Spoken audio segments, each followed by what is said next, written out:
sore. Selamat sore. Di sini saya dengan saudara Silvanus Tatius dan saya sendiri Silvanus Ira. Kami dua akan sedikit membahas mengenai permasalahan atau krisis atau persoalan kelaparan yang terjadi di beberapa tempat di daerah terpencil di Papua. Lalu kami kaitkan dengan bagaimana tindakan etis yang dapat mengatasi persoalan ini. Yang mana video ini bertujuan untuk melakukan tugas ketiga yang diberikan oleh dosen kami, yakni Pak Martins itu. Oleh karena itu, kami akan masuk kepada pembahasan khusus selanjutnya.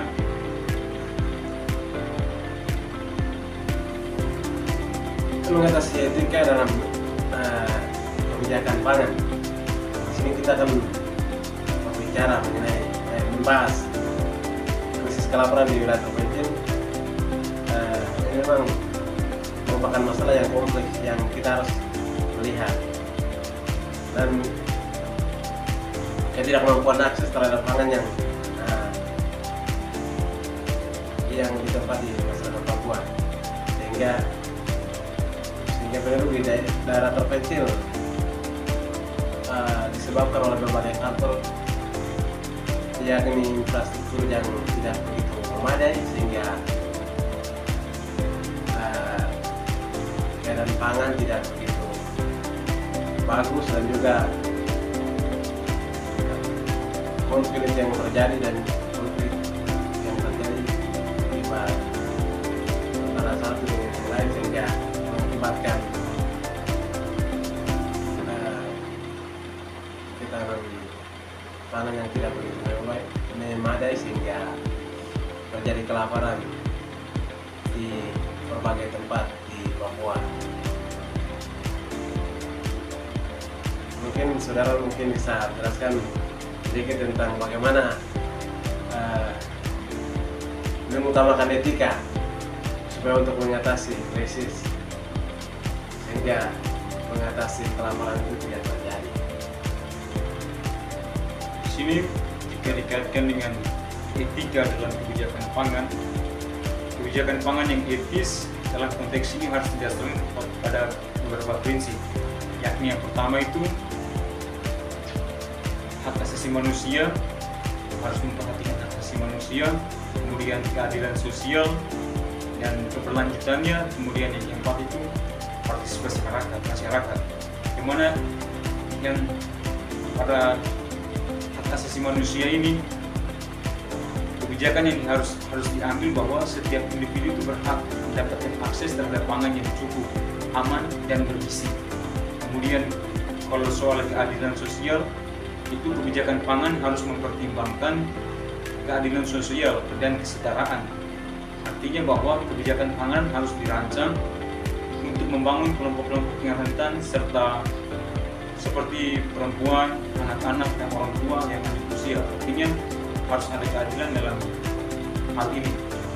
Lalu sebagai tindak lanjutnya, keberlanjutannya itu kebijakan pangan harus berkelanjutan dan tidak merusak lingkungan. Artinya bahwa kebijakan pangan harus mendukung sistem pangan lokal yang berkelanjutan seperti pertanian, organik, dan lain-lainnya. Juga di sini dituntut partisipasi masyarakat. Kebijakan pangan harus dirancang dengan melibatkan masyarakat lokal. Hal ini penting untuk memastikan bahwa kebijakan pangan sesuai dengan kebutuhan dan budaya masyarakat setempat. Nah, itu tadi beberapa prinsip yang harus ditekankan dalam mengutamakan etika dalam kebijakan pangan yang diterapkan oleh atau digunakan oleh masyarakat yang mengalami krisis pangan seperti itu, Pak.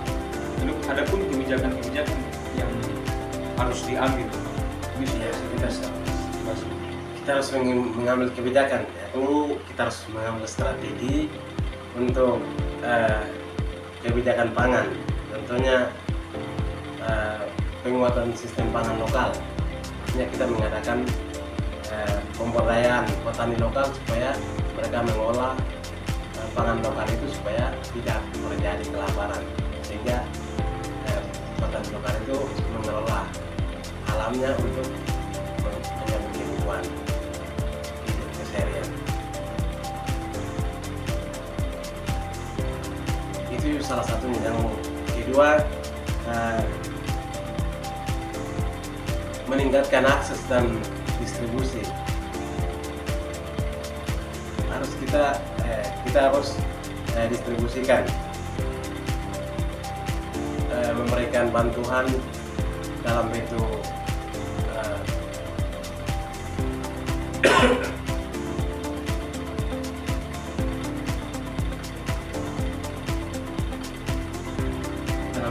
kalau saudara supaya kita dalam bentuk bisa juga pikiran, bisa juga bantuan dalam bentuk memberikan alat-alat atau bibit supaya tidak terjadi kelaparan, supaya mengolah tanah ini namanya. Dan juga kita meningkatkan kesadaran dan edukasi, artinya kita terlibat untuk meningkatkan kesadaran masyarakat terpencil supaya tanahnya itu mengolah, supaya menghadirkan makanan yang bergizi, supaya tidak terjadi sakit atau kelaparan yang ada.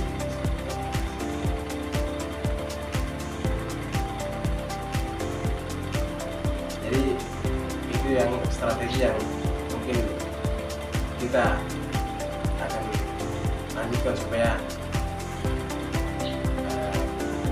ketahanan pangan di daerah terpencil Papua tidak terjadi kelaparan seperti itu. Mungkin saudara lihat tantangan sosial itu, menjelaskan tantangan supaya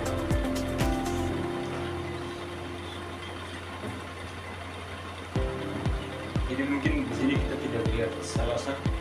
Saya pikir bahwa kebijakan dengan tadi di pengantar sudah dijelaskan bagaimana tantangan, yaitu tantangan yang ada itu seperti data geografis yang terlalu terstruktur, juga ada sekitar politik yang mengakibatkan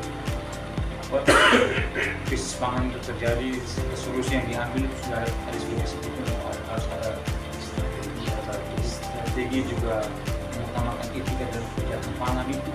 Jadi di sini kami menyimpulkan bahwa krisis kelaparan di daerah terpencil di Papua itu merupakan masalah serius yang membutuhkan perhatian serius pula dari semua pihak, terutama mungkin ya di sini kita kaitkan dengan pemerintah, bagaimana pemerintah mempunyai peran penting yang memperhatikan hal-hal seperti ini.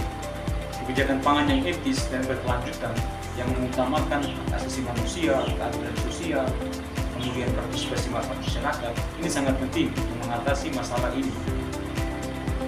Strategi kebijakan pangan yang berfokus pada penguatan sistem pangan lokal, peningkatan akses dan distribusi pangan, dan juga adanya peningkatan kesadaran menjadi solusi yang efektif untuk menjamin ketahanan pangan dan mencegah krisis kelaparan di daerah terpencil di Papua ini. Oleh karena itu kami kelompok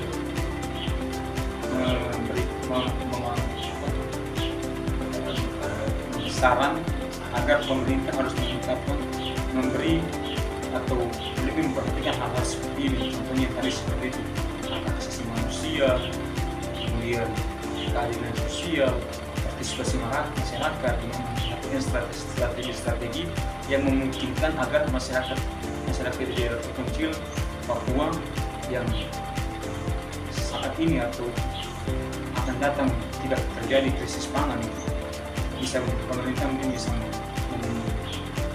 mengeluarkan kebijakan demikian agar tidak terjadi lagi krisis pangan atau kekurangan pangan di daerah terpencil yang telah menjelaskan tadi. Mungkin itu saja yang bisa kami bagikan dalam video singkat kami ini.